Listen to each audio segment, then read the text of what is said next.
Empezamos una nueva edición de Café Mercosur, este espacio en el que nos proponemos analizar la realidad de los países de la región con un foco en los aspectos jurídicos.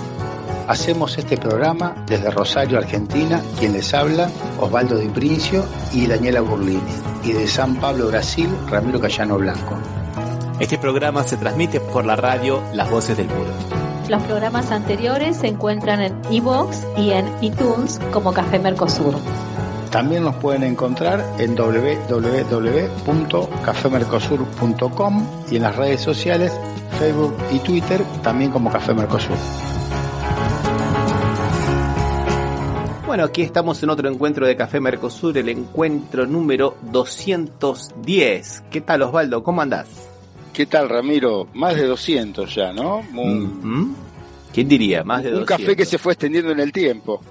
Así es, y una semana también que fue bastante movida. Antes de empezar, Osvaldo, quiero mandarle un abrazo a nuestro oyente y colaborador, el cual siempre nos manda cosas y material que nosotros usamos y siempre nos olvidamos de agradecérselo, a Cristian Sales. Casi un productor del programa, Cristian. Cristian sí, porque nos manda muy buen material, muy buenas cosas. Entre ellas nos mandó una respuesta del canciller de Venezuela, Jorge Arreaza, al canciller de Brasil, Ernesto Araújo. Acusó a Venezuela de no respetar los derechos humanos. La intervención del canciller de Brasil, Ernesto Araújo, nos preocupó porque le sentimos un poco alterado. Además, que le dediques los 7 minutos de su intervención a uno de los 22 países de esta comunidad iberoamericana es un poco llamativo, por decirlo menos. Yo sí recordaba cuando él hablaba las palabras de Jair Bolsonaro como diputado, cuando le decía a unas personas que estaban haciendo una protesta que el error de la dictadura brasileña fue torturar y no matar. Eso quedó allí para la historia, como también ha reivindicado a los generales y coroneles militares de la dictadura que desaparecieron, torturaron y mataron a brasileños que luchaban por su libertad. También dijo Bolsonaro en alguna oportunidad que él sería incapaz de amar a un hijo homosexual. Cuando hablamos de derechos humanos, pues hay que pasearnos por esas realidades, ya que el señor canciller es el vocero de Jair Bolsonaro, ¿no? Ni hablar de la manera como han manejado el COVID-19. De casos en Brasil, 173.000 personas han fallecido. Eso es derechos humanos. Y ya que estamos hablando de derechos humanos, Osvaldo, vamos a hablar de lawfare y vamos a hablar de persecución política, donde un sector de la sociedad hace persecución política con un sector de la justicia que ellos tienen cooptado y la complicidad de otros sectores, ¿no, Osvaldo? Vamos a hablar específicamente del no fallo de la Corte Suprema de Justicia de Argentina, que no le hizo lugar a un pedido de queja de la defensa del expresidente Amadou Boudou. Lo hizo sin fundamentar, ¿no, Osvaldo? Lo hizo con el famoso 280, o sea, un artículo que dice que en 2 párrafos no precisan fundamentar las sentencias cuando se deniega ese recurso de queja, ¿no, Osvaldo? Me parece que es una clara señal de que ellos de alguna manera están compactuando con el lawfare, ¿no te parece? Sí, creo que una resolución que no exprese fundamentos es la manera más directa o más simple de dejarte sin derecho de defensa, porque uno se puede defender de lo que está expresado, de lo que se dice, de lo que se afirma, pero es difícil defenderse de algo que dice es no, ¿por qué? ¿Por qué no? Además, en un caso, digamos, que para mí es uno de los paradigmas del lawfare, me parece que tal vez junto con algunos procesos de Lula es el paradigma del lawfare porque no hay ningún hecho delictivo acá. Es un arrepentido, un testigo, digamos, que dice que escuchó en un bar que Amadou Boudou compraría una firma y después no se encuentra ningún papel de la firma y no se encuentran ni contratos ni la titularidad. Boudou no conoce ni siquiera a los dueños que vendían esa firma, ¿no? Y con esos dimes y diretes arman una causa, consiguen un testigo trucho, un arrepentido trucho, que es el único que no apela porque él también está condenado, que es Van der Boele, al cual le pagan con un hotel boutique en la provincia de Mendoza, y que justamente es la única prueba que hay, y Con eso, el tribunal y deja firme, o sea, lo condenan a 5 años y 10 meses. Casación deja firme, y cuando viene la oportunidad de la Corte Suprema de Justicia de echar un poco de luz sobre todo esto, se hace la sonza, se hace la sota, como decimos en Argentina, mira para otro lado y convalida todo esto. Sí, sinceramente esto repugna al que justamente lo que vos hablabas de que se conmemoraba el Día de los Derechos Humanos, repugna a los derechos humanos, un derecho humano que existe casi desde el 1200, el derecho de defensa, y lo hace a través de dos situaciones que la jurisprudencia y la doctrina no son contestes en rechazarla. Primero el testigo único y después el testigo indirecto, ¿no? Que no habla de lo que él vio, de lo que él pasó delante de él o de lo que aconteció, sino de lo que escuchó que decía otro. Si en cualquier tipo de proceso se representaran estos dos ejemplos de testigo único y testigo indirecto, no tendría la más mínima validez y sería rechazado por cualquier juez que aunque sea un juez principiante, ¿no? Así es, ha dejado firme la condena. De hecho, Amadou Boudou, por su situación, no necesariamente tiene que ir a la cárcel, le está cumpliendo la prisión en su domicilio, y el juez Daniel Obligado le otorgó la prisión domiciliaria con muy buenos fundamentos. Esos fundamentos continúan estando, y la Corte no dice nada, pero bueno, ahora los medios hegemónicos le apuntan a este juez, al juez Obligado, para obligarlo a que haga efectiva la cárcel, porque quieren la vendetta, ¿no? Quieren la vendetta. Le sacó una buena tajada de dinero cuando era ministro de Economía, ¿no, Osvaldo? Esa orfandad de argumentos es la que favorece o promueve esta situación, que algunos medios decidan decir que ahora se va a tener que hacer cumplimiento de la prisión en una institución penal, no como lo hace prisión domiciliaria hasta la actualidad. Justamente otra consecuencia, digamos, nociva de esta falta de argumentos es que él tiene que, algunos dicen, sin razón, como me puede decir Ramiro, porque de la sentencia no se puede presumir nada de eso, de que él debería hacer cumplir la prisión en el organismo. Y podrías recordar un poco cómo es que el juez determina los 3 argumentos que utiliza para darle la prisión domiciliaria. Excelente, Osvaldo. Son 3 argumentos. El primero, que estamos en una pandemia, la pandemia no cesó, estamos todavía esperando la vacuna, pero en Argentina recrudeció bastante, ¿no? Viene bastante mal Argentina. Esa es la primera. La segunda es que la principal, posiblemente, de que Amadou Boudou siempre estuvo a derecho, en ningún momento y dio el más mínimo indicio, la más mínima muestra, la más mínima sospecha de que se fuera a evadir de la acción de la justicia.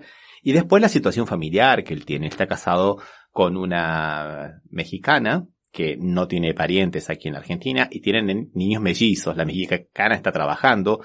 Recordemos que Boudou está imposibilitado de ejercer cargos públicos en la condena, le han puesto como adicionaleza, y él tiene que quedarse en casa a cuidar a los chicos. Los papás de Boudou también fallecieron en cuanto él estaba cumpliendo la prisión en la cárcel, lo cual a mí, te digo la verdad, viste, que si te mueran los padres estando en la cárcel injustamente es una cuestión, viste, que no te la saca nunca más nadie. Eso te marca para la vida entera, Osvaldo. Sí, me hace acordar mucho lo de Lula cuando perdió el nieto y perdió un hermano, viste. O sea, esas cosas son de ahí no volvés nunca más. Bueno, pero esas situaciones continúan, ¿no? Y como el nuevo Código Civil equipara la situación de los hombres y de las mujeres, el juez Daniel Obligado entendió pero muy bien, con muy buen criterio, de que Boudou tenía que quedarse en la casa para ayudar a la esposa en la crianza, ¿no? De los mellizos que tienen, ¿no? Además, los otros imputados también están todos libres, ¿no? Chicones tiene 80 años y está en su casa desde el primer momento. Núñez Carmona, otro que también fue imputado, también está porque está cuidando a la madre. O sea, no es Boudou, no es una excepción. Aparte, son delitos que ni siquiera podemos decir que tengan peligrosidad social, que es, viste, esa barbaridad que suelen esgrimir los jueces para no dar las prisiones domiciliarias. Aclaremos que normalmente cuando hablamos de peligrosidad es peligrosidad procesual, o sea, para el proceso, pero no peligrosidad social. Eso es un invento, y acá en Brasil, te digo, hacen uso a troche y moche de ese recurso de la peligrosidad social para dejar justamente cumpliendo efectivamente la pena en una población supercarcelaria, ¿no, Osvaldo? Sí, y Ramiro, podríamos decir, en este proceso, como en la mayoría, lo primero que se tiene en cuenta y casi que es definitivo es la falta de peligrosidad procesal, que es esa voluntad que tiene de ponerse a derecho y no querer rehuir a la justicia. Y la verdad que en el caso de Vudú siempre estuvo a derecho, nunca quiso rehuir de la justicia, nunca tuvo intención de irse del país ni escapar o sea, la verdad que con eso solo bastaría. Aparte, hay dos argumentos más, como bien vos dijiste, pero con el de falta de peligrosidad procesal era suficiente para que no esté detenido. Así es. Pero bueno, Osvaldo, parece que ha dado un nuevo giro últimamente esta causa y ahora un planteo obligaría a la Corte a dictar un nuevo pronunciamiento. Es un recurso con críticas a la justicia interpuesto por uno de los condenados, por este caso Chicone, como se conoce mediáticamente, que obligaría a la Corte a pronunciarse porque la utilización del arrepentido fraudulento, como acabamos de decir nosotros, implicó graves violaciones y que la Corte vendada de ojos tapados no analizó. Esto es nuevo, salió el 11 de diciembre y bueno, por lo menos que la Corte diga, te digo, es una barbaridad para mí que la Corte no fundamente, todo el mundo tiene que fundamentar, hasta los propios funcionarios públicos cuando hacen un acto administrativo tienen que fundamentarlo y que la más alta instancia jurisdiccional diga que no fundamenta, me parece un contrasentido, Osvaldo. Es una de las manifestaciones de la arbitrariedad, la falta de fundamentación, tanto en derecho administrativo como en derecho penal. Si vos no fundás es que tu resolución en principio es arbitraria, porque sí, impide el debido control. Así es. Bueno, en este caso estamos hablando de una representación que se denomina así técnicamente un recurso de reposición, justamente cuestiona a la Corte porque fue un arrepentido fraudulento que fue sobornado. Entonces ahora vamos a ver cómo se resuelve, ¿no, Osvaldo? Sí, casi te diría que el único recurso que tenía, ¿no? El de revocatorio a reposición, no, al ser el último organismo colegiado como la Corte no dejaba más recursos técnicos más que la revocatoria. Vamos a ver cómo resuelve y esperemos que no vuelva a caer en la resolución sí porque sí o no porque no, nada más. Bueno, Osvaldo, vamos a escuchar algo de música, ¿qué te parece? A ver, ¿qué escuchamos, Ramiro? Vamos a escuchar a Virus, un tema muy ochentoso, Osvaldo, que se llama Luna de Miel.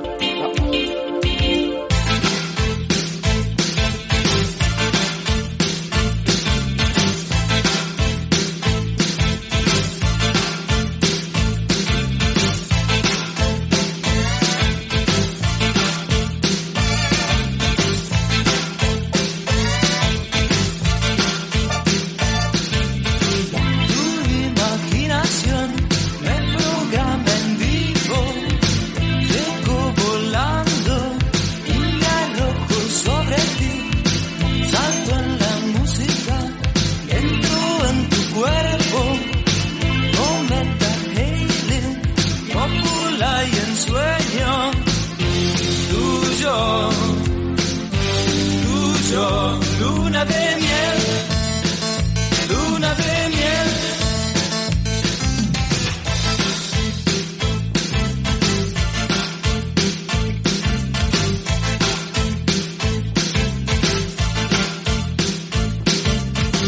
Tu madre no podrá interceptarme, perfecto, hermoso, veloz, luminoso.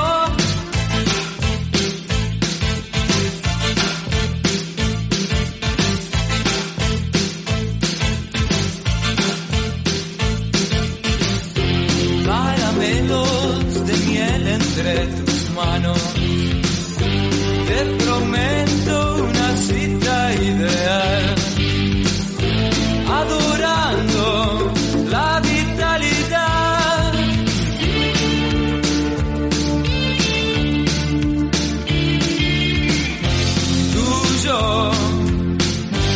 Tuyo, luna de miel, luna de miel.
te prometo una cita ideal, adorando la vitalidad.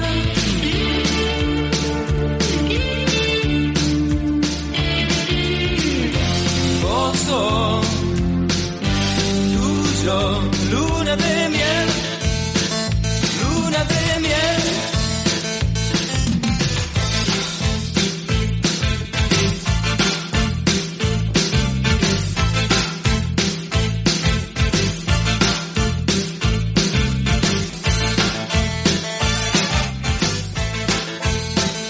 Bueno, escuchábamos Luna de Miel del grupo Virus y lo hacíamos con un motivo fundamentado, ¿no? Porque, como dijimos, se había conmemorado la Semana de los Derechos Humanos y el cantante de esta banda, Moura, tiene una historia con los derechos humanos, ¿no, Osvaldo?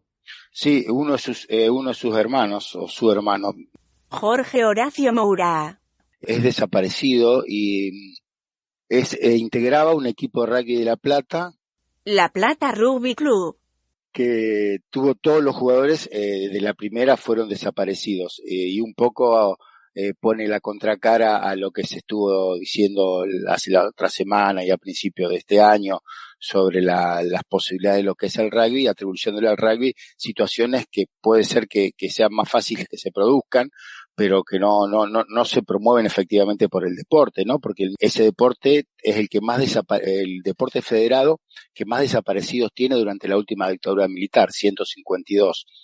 De hecho, un equipo completo, como este caso del que integraba a Mouras, y acá en Rosario también hay, o sea, parecería medio como que es exagerado atribuir a una práctica deportiva algunos comportamientos evidentemente malos como se vieron estas últimas 2 semanas. Vos hiciste referencia a una muerte que por linchamiento de unos 10 rugbyers en Villa Gesell a principios de año, un asesinato cobarde, que están presos, está siendo juzgado, y últimamente, hace unos 10 días atrás, más o menos 3 rugbyers molieron a golpes a un joven en la ciudad de Córdoba, lo cual es un hecho aberrante y eso pone en tela de juicio al deporte. Y bueno, y que sí, como bien decís vos, Osvaldo, no es el deporte, es la gente que lo practica, y sí.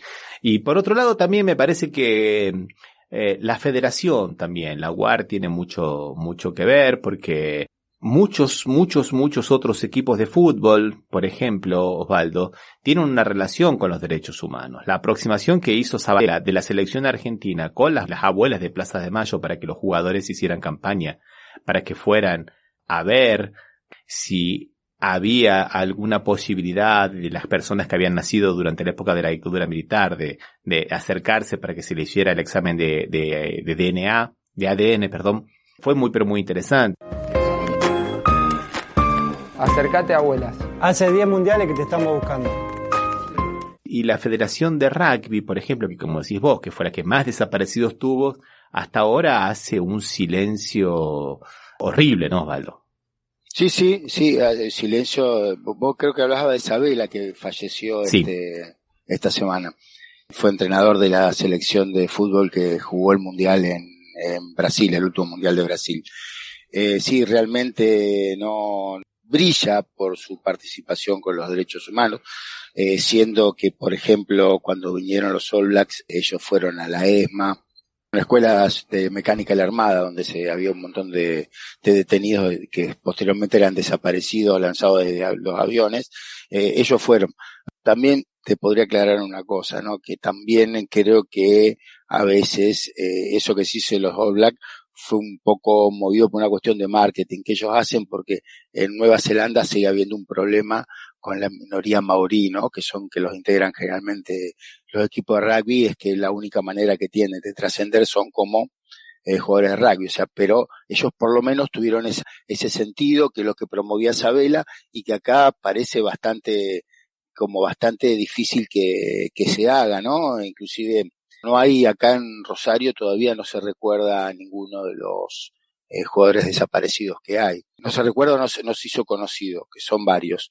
lo cual deja ese cierto gusto amargo que la dirigencia tendría que tener, y al igual que en el mismo caso, quiero recordar por último ya, porque son cosas que se me van ocurriendo, que tuvo un comportamiento en los últimos tweets de los jugadores de los Pumas, donde primero lo suspende, después le levanta la suspensión, después dice que lo va a seguir, o sea, tampoco tiene un comportamiento claro, ¿no? Lo que hace que uno no termine de entender si realmente estaban en contra o no les importa lo que se dijo.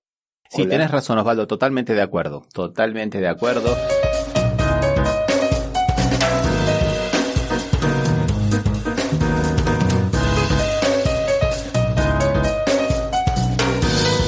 Y ya que estábamos hablando de algunas hipocresías, Osvaldo, vamos a hablar un poco de Brasil, ¿qué te parece? Vamos a comenzar por una de el juez Fux de la Corte Suprema de Justicia, el presidente de la Corte Suprema de Justicia, Osvaldo.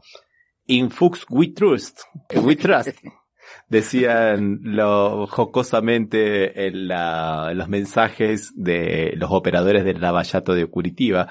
Ellos confiaban en Fux, en el juez Fux. Y la semana pasada, en la escuela de preparación para comisarios de la Policía Federal, hizo un discurso donde, claro, que habló muy bien de la Lavallato, como no podía ser de otra manera. Él es un gran lavallatista.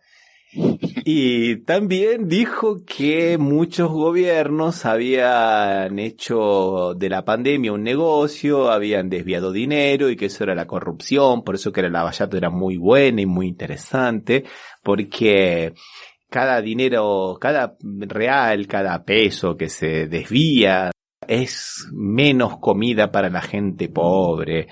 Y es interesante eso, porque él mide la corrupción con la comida para la gente pobre, los pobres cuando nos interesa a nosotros, pero cuando una cosa nos favorece a nosotros nos olvidamos de los pobres, porque cuando él, en una decisión monocrática, dejó vigente, digamos, convalidó el auxilio de la vivienda para todos los jueces, independientemente de que tengan vivienda propia o que no la tengan, de que estén residiendo en la ciudad donde siempre vivieron o que sean trasladados a otro lugar, y que hemos visto casos horribles, ¿te acordás? El del juez de la Lavallato, sí, en Río de Janeiro, Bretas, ¿no? Que tenía un montón de inmuebles y él y la esposa, que eran jueces, recibían una suma de más de 10.000 reales, aproximadamente unos 200.000 pesos, como auxilio vivienda, siendo que ellos tenían muchísimas propiedades, hasta propiedades rurales de las más caras de Brasil.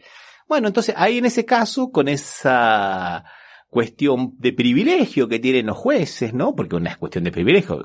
Ahí no se mide cuánto se pierde, que son aproximadamente unos 5.000 millones de reales por año, en comida para los pobres. Ahí es casa para los jueces ricos y los pobres, viste, carbón, como dicen en España.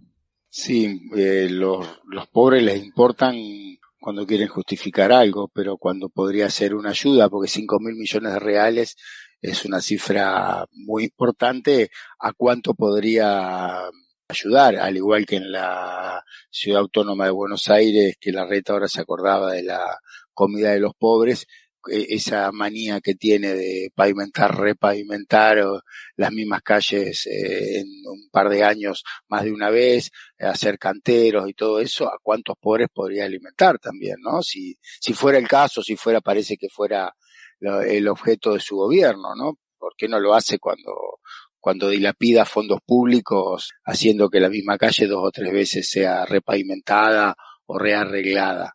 Lo que pasa, Osvaldo, que me parece que esto forma parte del lawfare, que empezamos hablando en la primera parte. Lo veo más claro en el lado de Larreta, en Buenos Aires, donde tiene un consejo de la magistratura para poder disciplinar, una especie de contralor de los jueces de la ciudad de Buenos Aires, que la mayoría son contravenciones y faltas, ¿no? No son delitos, que le insume el 48% del presupuesto de la ciudad, Osvaldo. Casi la mitad se va al Consejo de la Magistratura. Eso es una caja negra.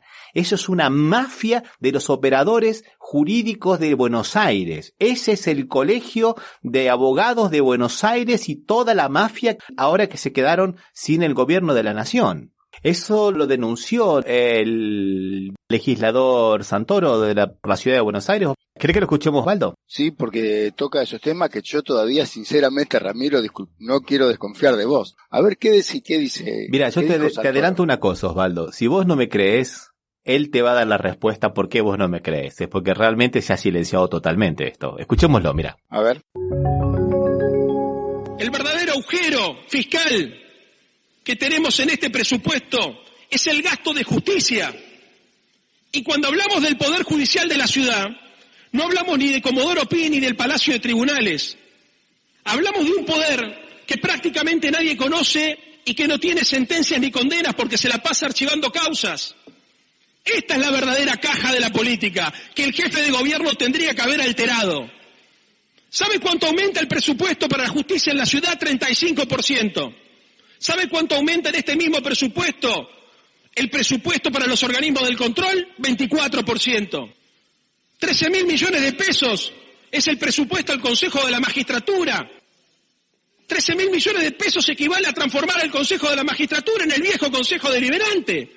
Todos sabemos que los temas que se tratan en la ciudad de Buenos Aires son menores. En general son menores, salvando honrosas excepciones de algunos fiscales y de algunas fiscales que trabajan bien. En general la mayoría de las causas no llegan a ningún puerto. ¿O alguno de ustedes conoce a alguien que haya sido condenado por ruidos molestos o por alguna pelea callejera? ¿Alguien conoce un vecino que haya resuelto sus problemas en la justicia de la ciudad? ¿No se dan cuenta que hay una hipertrofia de este aparato, que es lo que tenemos que discutir? Los 37.000 millones de pesos en financiar una justicia que no persigue la corrupción, que no persigue homicidios, que no persigue robo. ¿Saben qué hace esta justicia? Termina siendo la caja sucia de la política. Y acá es donde se va la plata del plus de coparticipación que ustedes están peleando. 37.000 millones de pesos. ¿Saben qué tienen a favor ustedes para hacer pasar esta vergüenza y este escándalo? Que después de los 7 u 8 ceros, la gente común desconoce si es mucho o poco. Esto es un secreto a voces. Lo sabe la política, lo sabe la casta judicial, lo sabe el Círculo Rojo y lo sabe el periodismo. A partir de hoy, también lo sabe la gente. Gracias. Realmente, Ramiro, me parecía tan extraordinaria la cifra, que aparte que no sé si no se va a poder ver el video, pero podríamos invitarlo a la gente o podríamos publicarlo para que se pueda ver cómo presenta la torta del presupuesto marcada y se ve claramente el 48%. No dejo de sorprenderme y, bueno, evidentemente el paraguas mediático que tiene Rodríguez Larreta es bastante grande, ¿no? Es un gran paraguas mediático, porque este tema, y nunca lo escuché a nadie decirlo. Vamos a poner este video en la página del Facebook de Café Mercosur, y para que se pueda ver bien y ver esa proporción de cómo se distribuye el presupuesto de la ciudad de Buenos Aires. Y después vemos algunas de las otras iniciativas que se han tomado acá en Brasil con relación a lo que era el Lava Jato, que también quería tener su fuente autónoma de financiamiento, de financiación. ¿Qué te parece, Osvaldo? Sí, vamos a ponerlo. Sobre todo me gustaría que se pueda ver este último video porque realmente no deja de parecer increíble. Así es. Bueno, vamos a escuchar un tema de Brasil, ya que vamos a hablar después de Brasil. Vamos a escuchar un tema de Gilberto Gil, del folclore nordestino, que se llama Esperando na Janela, traducido al español, Esperando en la ventana. Esperando la carroza, por decir.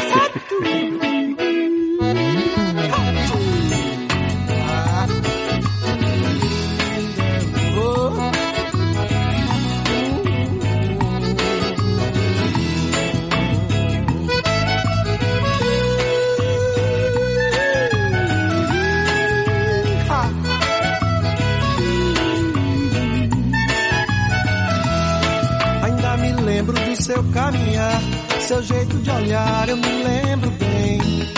Fico querendo sentir o seu cheiro, é daquele jeito que ela tem. O tempo todo eu fico feito tonto, sempre procurando, mas ela não vem.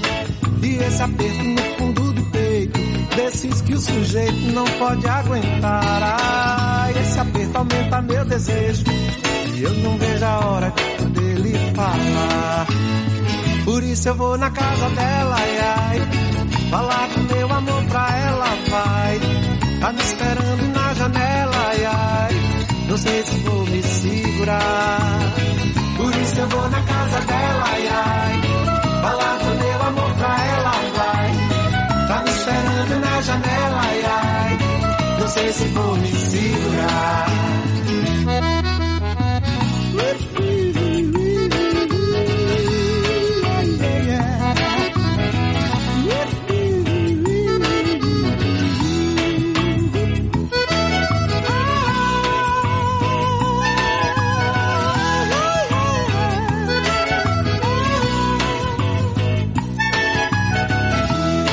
Ainda me lembro do seu caminhar, seu jeito de olhar, eu me lembro bem.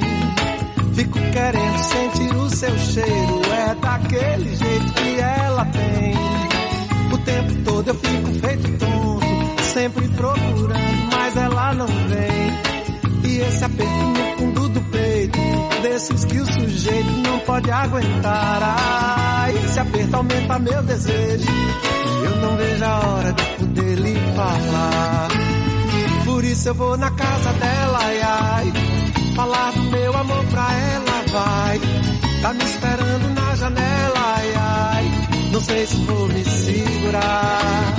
Por isso eu vou na casa dela, ai, ai, falar do meu amor pra ela, vai. Tá me esperando na janela, ai, ai, não sei se vou me segurar.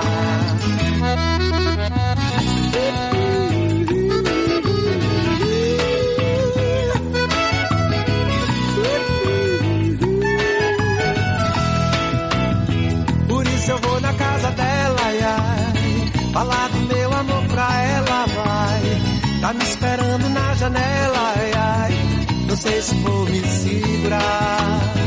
Por isso eu vou na casa dela, ai, ai, falar do meu amor pra ela, vai. Tá me esperando na janela, ai, ai, não sei se vou me segurar. Por isso eu vou na casa dela, ai, ai, falar do meu amor pra ela. Tá me esperando na janela, ai, ai, não sei se vou me segurar. Por isso eu vou na casa dela, ai, ai, falar do meu amor pra ela, vai. Tá me esperando na janela, ai, ai, não sei se vou me segurar. Por isso eu vou na casa dela, ai, ai, falar do meu amor pra ela, vai. Tá me esperando na janela, ai, ai, não sei se vou me segurar. Estás escuchando Café Mercosur. Somos Latinoamérica, no lo olvidemos nunca más. Somos Latinoamérica, no lo olvidemos nunca más. Somos Latinoamérica. Bueno, estábamos escuchando el tema de Gilberto Gil, Esperando a Nayanela, y como habíamos anticipado, vamos a hablar un poquito de la Lava Jato y de Brasil, lógicamente, ¿no? De cómo se intentó de alguna manera financiar estas operaciones de la Lava Jato, porque no son baratas, Osvaldo. Lo primero que hay que decir acá que la operación Lava Jato ha significado para muchísimos, pero para muchísimos operadores jurídicos, jueces, fiscales, miembros de la Policía Federal, muchísimo dinero. Porque a veces triplicaban o hasta cuatruplicaban el salario, ganando 4 veces más de lo que ganaba el presidente de la nación, que es el techo que tienen, ¿no? Ningún funcionario público puede ganar más que eso. Pero ¿te acordás de los penduricalios que le decimos, no, Valdo? Estos colgantitos que le van poniendo al salario, más los adicionales, más los extras por esto, han significado para muchos una forma de hacerse de una buena diferencia, ¿no? Fuera la obscena actividad como conferencistas que tenía, por ejemplo, Delta Dall'Agnol, y muchos de ellos que quedó muy bien desnudada eso en lo que se conoce en las investigaciones de Intercept, junto con la agencia pública, con la UOL, con la Folia de San Pablo, que ellos se pasaban los valores que tenían que cobrar para dar conferencias. 40.000 reales cobraba por cada conferencia Dall'Agnol, y él se hacía las cuentas, ¿no? O sea, voy a dar de este año serán 10, van a ser 400.000 reales. Es una verdadera cosa obscena,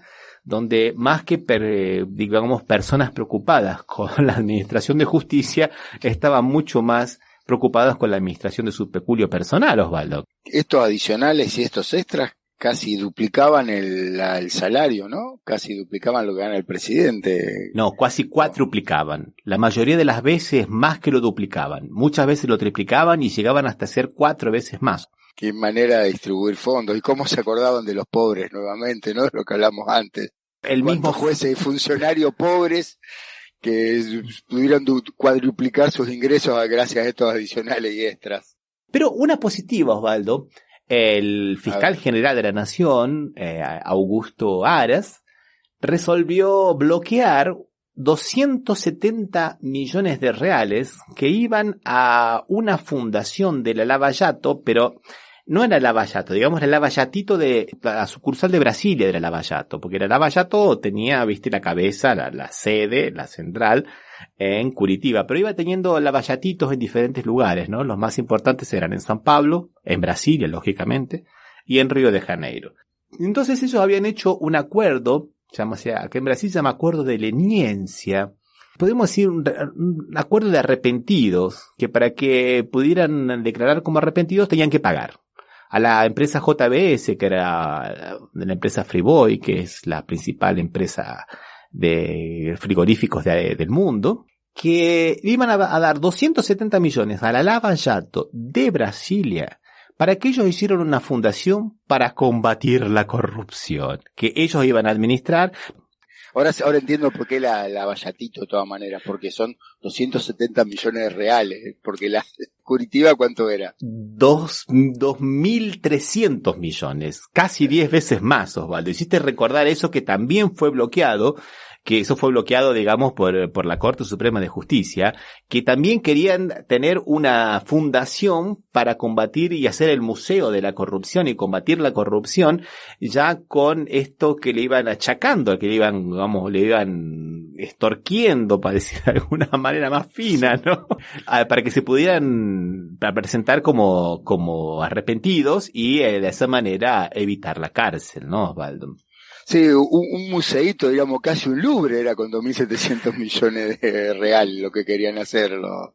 Y yo no me acuerdo bien, Osvaldo, cómo estaba el cambio, pero deben haber sido más o menos, si no me equivoco, eran más de 900 millones de dólares, Osvaldo. O sea, era una barbaridad de dinero, era un montonazo de dinero. Y primero que eso, que ¿por qué va para ellos? Tendría que ir para la Petrobras. Y en la última hipótesis, como bien lo dijo la Corte Suprema, si no va para la Petrobras, eso va para los fondos generales de la nación, para toda la nación. Si la Petrobras es una empresa de Brasil, no es una empresa de Curitiba. Sí. O sea, es para rentas generales, claro, en el peor de los casos, digamos. Exactamente. Para rentas generales. Como ocurre con cualquier cosa, como ocurre con una herencia sin herederos, por ejemplo, que va para rentas generales, sí. No va para el juez de la causa. Sí, no bueno, podrían hacerse un museo, Ramiro, no seas tan duro con ellos. La corrupción es una cosa tan mala, Osvaldo, la corrupción le saca la comida a los pobres niños, ¿viste? Por eso, por la corrupción, ese es el gran problema.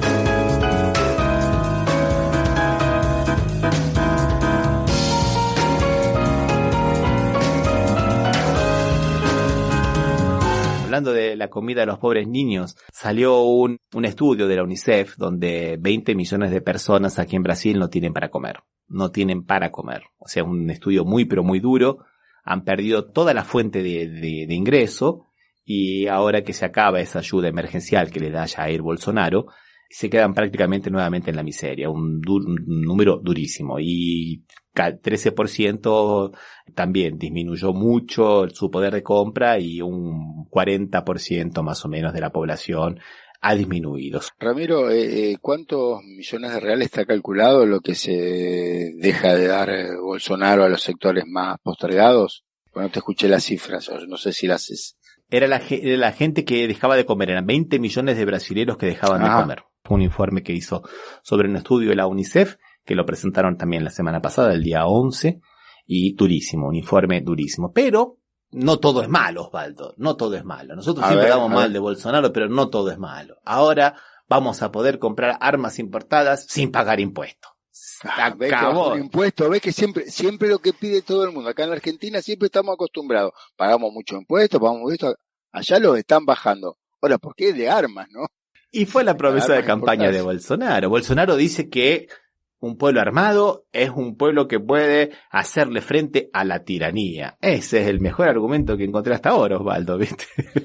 Sí, no, realmente. ¿Y cómo habrá, que si no me deja de extrañar? Hoy, la verdad estoy sorprendiéndome en todas las veces, porque el lobby de los fabricantes de armas en Brasil, que es muy importante, que raro que no haya hecho fuerza, ¿no? Porque le importan armas de otros países que van en desmedro del trabajador brasileño. Totalmente de acuerdo. Yo calculo que han ganado tanto dinero con Bolsonaro. Claro, cuando subió una de las principales empresas acá que fabrica, la Taurus, las acciones subieron subieron muchísimo. Y no es la primera de Bolsonaro, ¿no? Ya esta es la última de una serie de medidas que viene tomando a partir de que llegó al poder, ¿no? Primero dijo que todo el mundo podía comprar armas, flexibilizó la compra de armas, de 2 armas cortas por persona. Después modificó el control que hacía el ejército de las armas a través de 3 decretos. La última fue hace unos 3 meses atrás, que aumentó muchísimo la cantidad de municiones que podía comprar la gente, los que tuvieran registro de armas. O sea, ahora mucha gente puede tener registro de arma a través de lo que se llaman los cazadores, los tiradores y los coleccionadores. Ahora se puede comprar armas que antes eran de uso nada más que del ejército, eran de uso militar. Y ahora podemos comprar sin impuestos, ¿viste? Esto está bueno. No. Realmente creo que en la próxima reunión de la Asociación del Rifle en Estados Unidos van a dar un premio especial al presidente Bolsonaro, ¿no? Porque creo que Trump o todos los presidentes norteamericanos se quedaron cortos. Sí. Bueno, ¿querés que escuchemos una canción, Osvaldo, y después seguimos?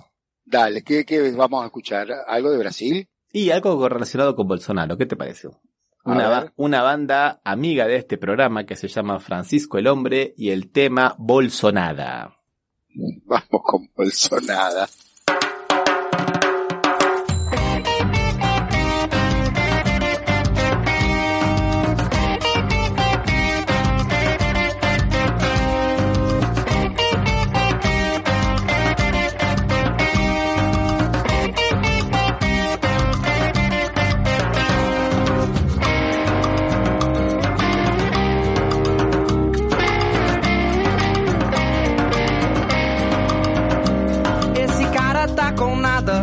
Sabe pouco do que diz, muito blá blá blá que queima quem podia ser feliz. Desrespeito é o que prega, então é o que colherá. Jogo purpurina em cima para o feio embelezar. Jogo purpurina em cima para o feio embelezar. Esse cara é escroto, muito escroto.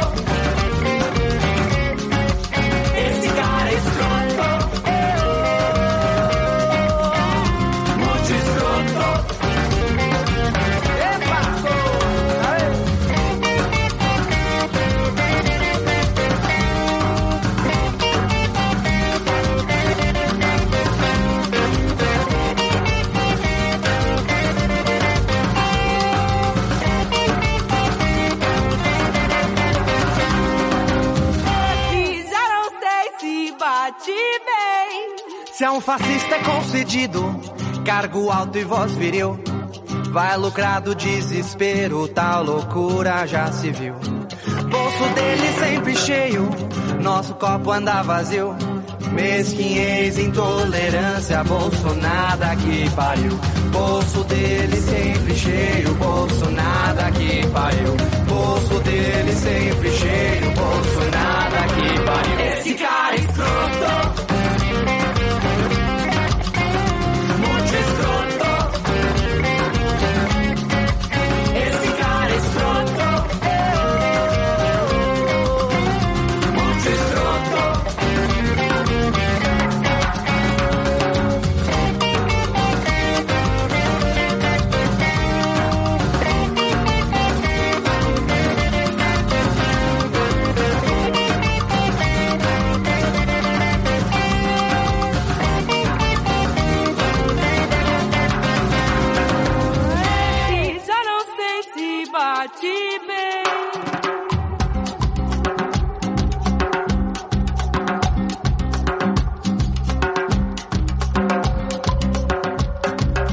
Se é um fascista concedido, cargo alto e voz viril, vai lucrar do desespero, tal loucura já se viu.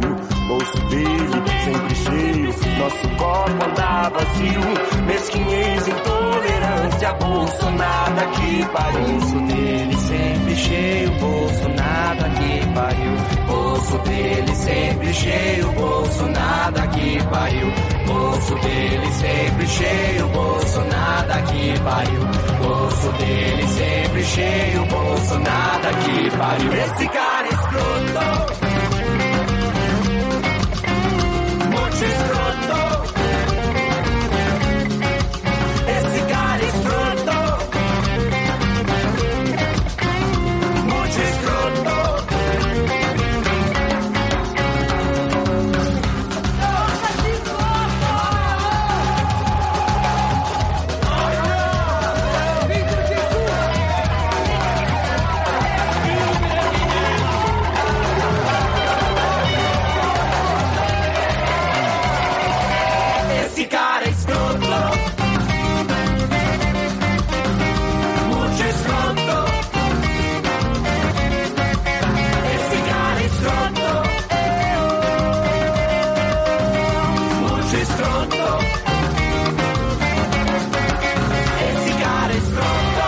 Bueno, escuchábamos a Francisco el Hombre y el tema Bolso Nada. Y bueno, estamos en la Semana de los Derechos Humanos, Osvaldo.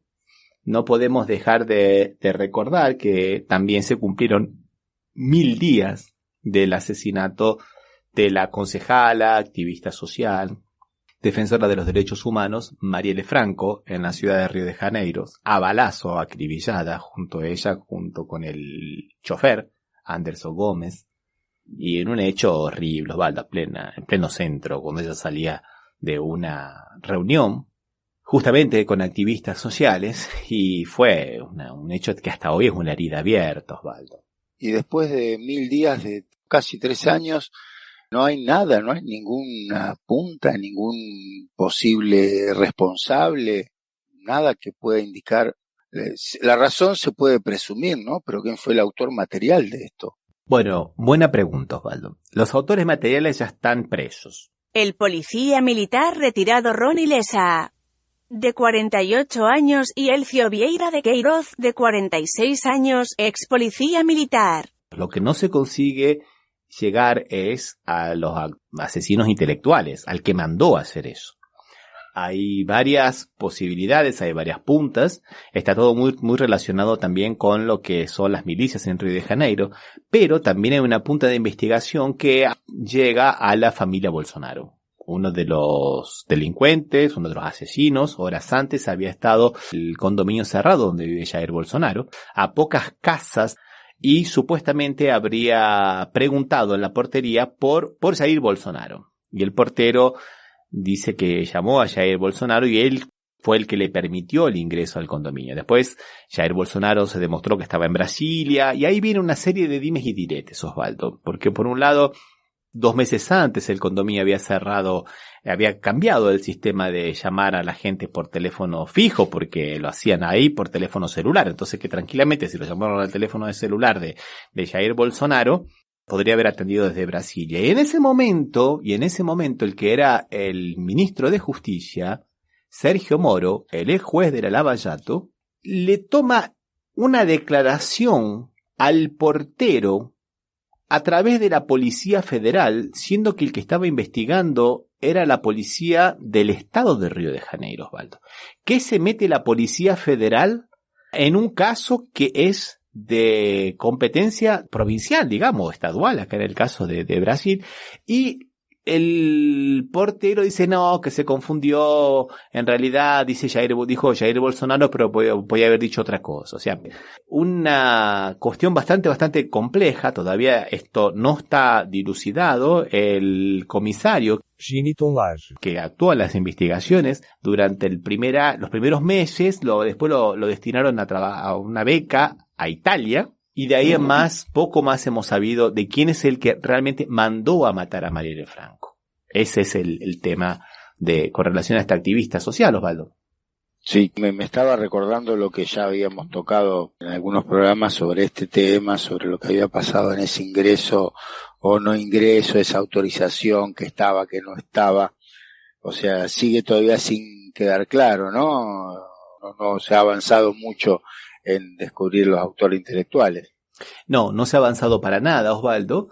En el Consejo Municipal de Río de Janeiro colocaron así 550 relojes despertadores de esos antiguos con los colores negros y amarillo que llaman mucho la atención en un acto muy pero muy interesante y formaban las palabras de Marielle Franco con eso, tocando todos al mismo tiempo para que la sociedad, digamos, despierte y vea e investigue qué es lo que ha ocurrido, ¿no, Osvaldo? Vamos a ver, nosotros seguimos esperando que se sepa quién mandó a matar a Marielle Franco, ¿no?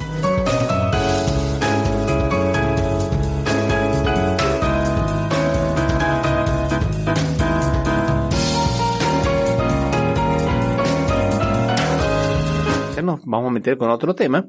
El último escándalo es que la agencia brasilera de inteligencia la están usando a favor de uno de los hijos de Bolsonaro, de el senador Flávio Nantes Bolsonaro. Es como, imagínate que la AFI estuviera trabajando a favor del hijo de Alberto Fernández. Están utilizando las instituciones federales como un negocio de familia, para la familia. Esto ha despertado el rechazo de todo un arco político bastante grande que va desde todos lados, porque es un absurdo. Inclusive el Procurador General de la República dice que va a investigar a ver qué ha pasado con esto. Algunos partidos piden que se aleje. Alexandre Ramagem, director general de la Agencia Brasilera de Inteligencia. Y Augusto Heleno, titular del Gabinete de Seguridad Institucional. El militar de pijama, como le dice un periodista, pero muchos están pidiendo el impeachment de Jair Bolsonaro. Dice que esto ya es causa de impeachment de Jair Bolsonaro. ¿Y cómo trabaja la agencia esta de investigaciones con el hijo de Bolsonaro? ¿Qué es lo que salió? Pues yo no había escuchado nada, es la primera versión que tengo, Ramiro.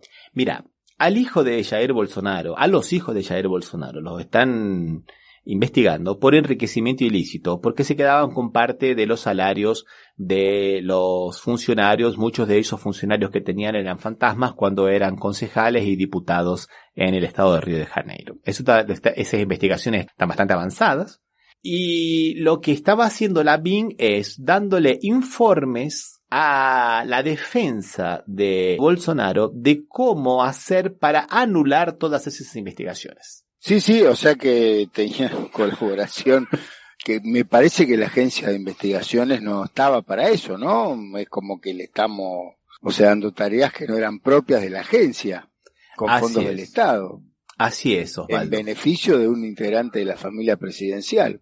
Es exactamente eso. Por eso que justamente cuando la muerte de Marielle Franco también llega cerca de la familia de Jair Bolsonaro, bueno, aquí actúa el ministro de Justicia, Sergio Moro, tomándole declaraciones al portero cuando no era un crimen federal ni nada por el estilo.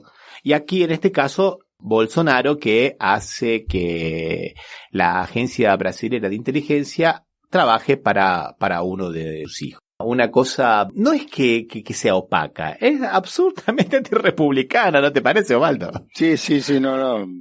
Injustificada. No se escucha, pero se va a escuchar dentro de poco, Osvaldo, porque este es un escándalo que va a saltar a todos los periódicos del mundo, porque no puede ser de otra manera, ¿no, Osvaldo? ¿Los medios en Brasil lo difundieron? ¿Algún tipo de difusión o todavía está...? Sí, no se puede dejar de difundir, están difundiéndolo, porque realmente es una cosa bastante grave.